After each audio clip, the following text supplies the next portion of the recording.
Korean magic hands fix me fast. What in the world does that mean? Well, it's actually a cool title, but it's a true story.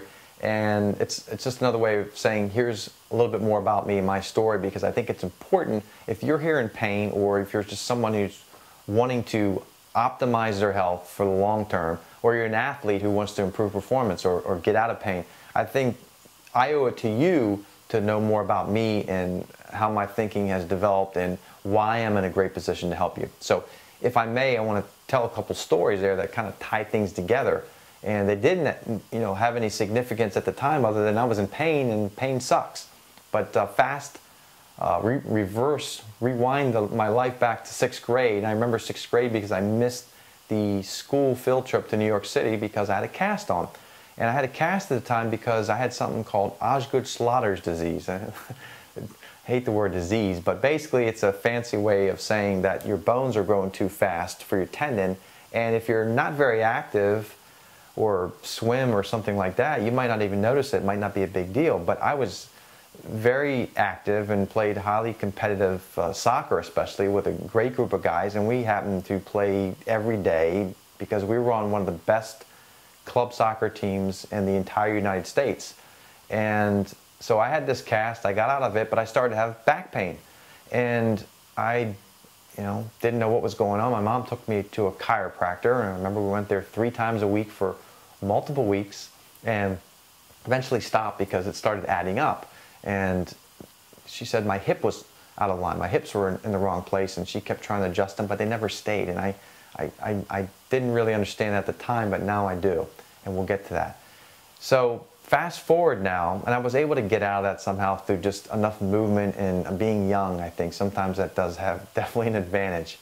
But I went to college, and now I'm a field goal kicker. I went to the Bowie State University, who had the longest losing streak in NCAA football history at 32 games at the time I signed. People thought I was crazy, but I bought the story. We would turn it around, and I would be a key part, and we did. We went to the national playoffs in my freshman year. I got voted Rookie of the Year. It was a fantastic year. James Brown, Jim Nantz, they came out. CBS did a national piece, and I rolled into my sophomore year, and I'm pumped up, and bam, started to have this back pain. I mean, knifing back pain in my lower right back. I had not had it to that extent before.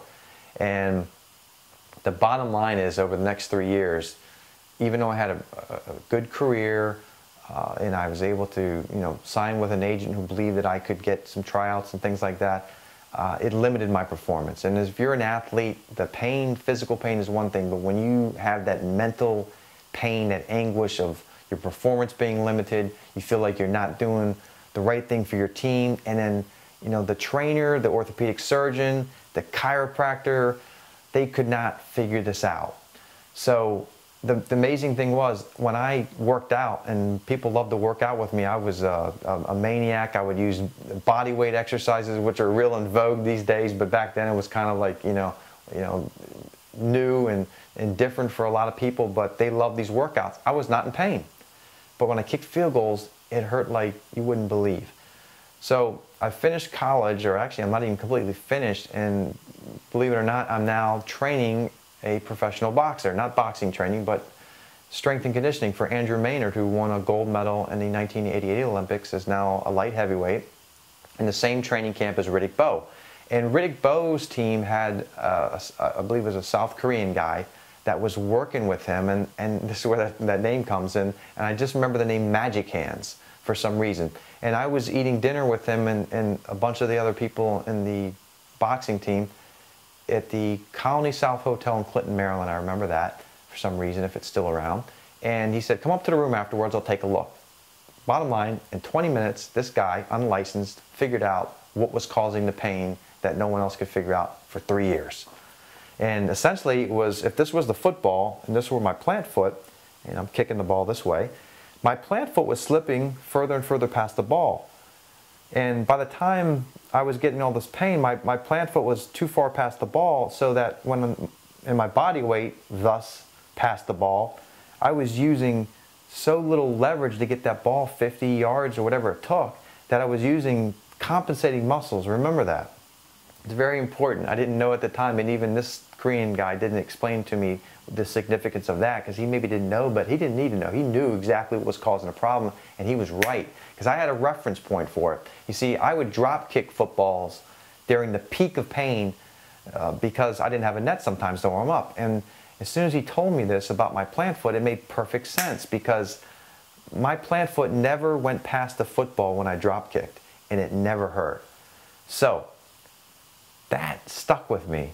And years later, in training people and trying to figure out why no one else could figure this out, I found out through a guy named Pete Gasku, who is really the leader now for 30-some years in non-surgical pain relief. And it's really just another way of saying helping people to live in the body's optimal design. When you're not in the optimal design, the shoulder joints stacked over the hip joints, over the knee joints, over the ankle joints, when you're not in that vertical load, if it's off in any way, at any point, you're inviting pain, or you already have pain, or worse yet, it's something long-term that might develop. And that could be that cartilage in the knee grinding way, or the hip, and that knee or hip replacement. So that shaped my thinking. So those, all those years of having personally dealt with those painful issues and having to overcome them, but not being able to get the answers from the medical establishment, led me to train and become certified through Gasku and a training from their clinic in San Diego, so that I could help more people. And that's why I'm here.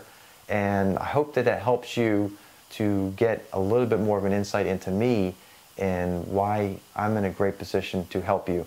And I look forward to doing so.